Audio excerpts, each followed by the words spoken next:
Welcome back to Everyday Eats with Michele. Today I'm going to show you how to make this amazing chicken souvlaki salad. I basically had to figure out a way to recreate the salad if I wanted to keep eating it. And no, Nana is not my grandmother. If you want the full story behind how this recipe came to be, head on over to our blog and check it out. It's a pretty good story. Full recipe is there as well. Let's get started. We'll start by making our dressing. I'm using a large measuring cup just because it will help me pour it later. In that measuring cup, I've got 1.5 cups of olive oil. I'm going to add in 2/3 cup of red wine vinegar, followed up by 6 tablespoons of freshly squeezed lemon juice, about 2, maybe 3 lemons depending on the size. Then I have 6 cloves of garlic. Feel free to use less if you think 6 seems like a lot, but remember, we're making a pretty big batch of dressing because it's going to double as our marinade. I crush it with my garlic press first just to get the process started. And then what you're going to do once all your garlic has been crushed, use your knife to chop that even finer. You want a really fine mince on this.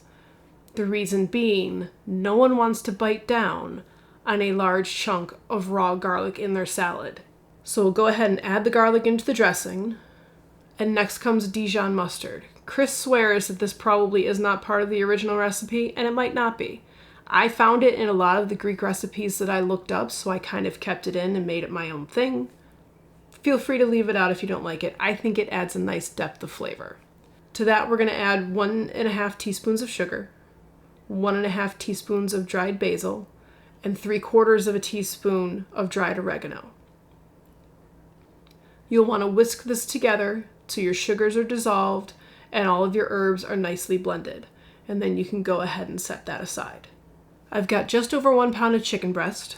I've gone ahead and trimmed it of the extra fat, cut each breast in half, and then cut that in half until we have these wider, thin pieces that you see here. You could leave it whole, but extra surface area for the marinade to cling to equals extra flavor.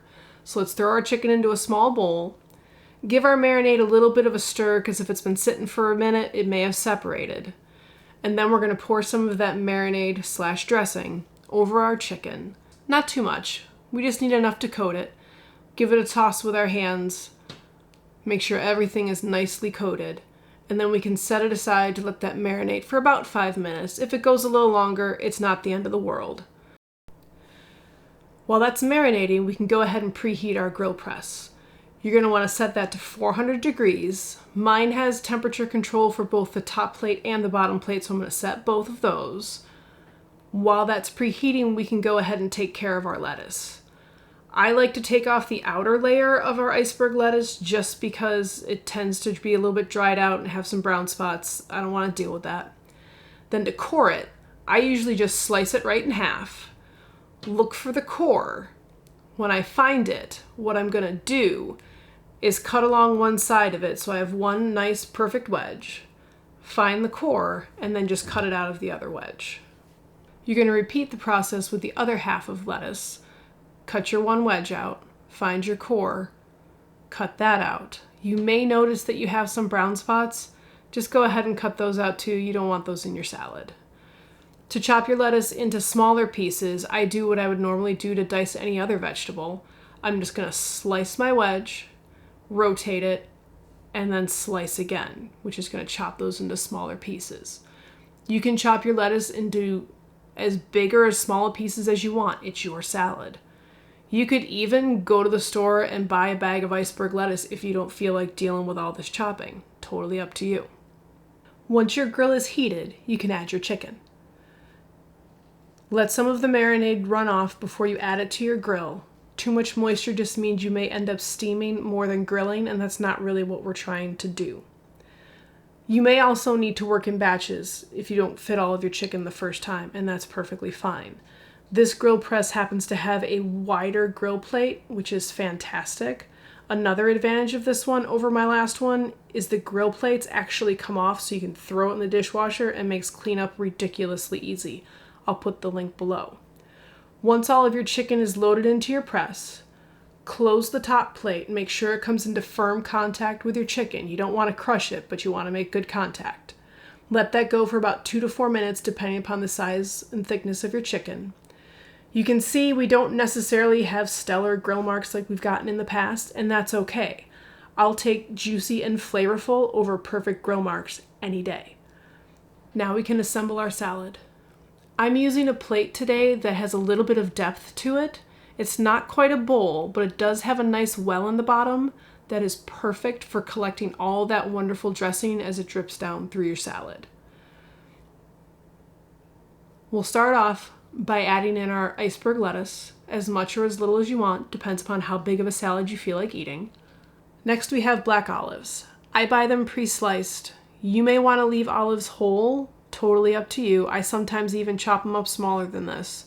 You're going to add as much or as little as you like, it's your salad. Then I seeded and diced 1 whole tomato. Again, you can add as much or as little tomato as you like to your salad. If you're Chris, you're not adding any tomatoes because, well, he kind of hates tomatoes. Next layer is our chicken. This was so fall apart tender, I didn't even need a knife. I just had to pull it apart with my hands. That's how you know you've perfectly cooked your chicken. Again, you can add as much or as little as you like. You can break it into as big or as small of pieces as you like. As you can see, I've got plenty of chicken left over to make a few more salads. Perfect for lunches the next day. All my components are all ready to go. Now we've got the feta cheese. My one big problem with feta cheese is you always get these big clumps, which are kind of a pain, but just go ahead and break it up with your fingers. Again, you're going to add as much or as little cheese to your salad as you like.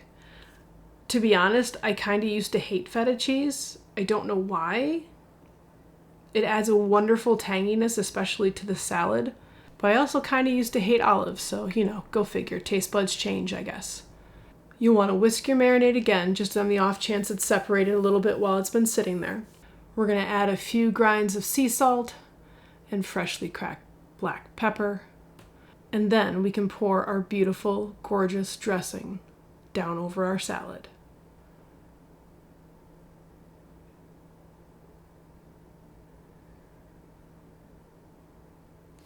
And there you have it, a bright, flavorful chicken souvlaki salad.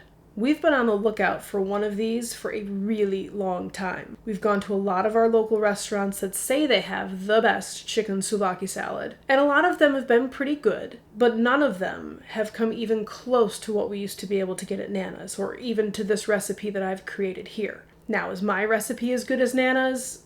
I don't know. Maybe. I mean, short of having the actual recipe, which they are not giving up, I don't know that I'll ever be able to fully recreate what they've done, but I think it comes in a pretty close second. Give it a try. Let us know what you think. How does this stack up to the chicken souvlaki salads that you can get in your town? If you like this video and you like what we're doing here, please give us a thumbs up and please consider hitting that subscribe button. We'd really appreciate the support. As always, thanks for watching and we'll see you again next week.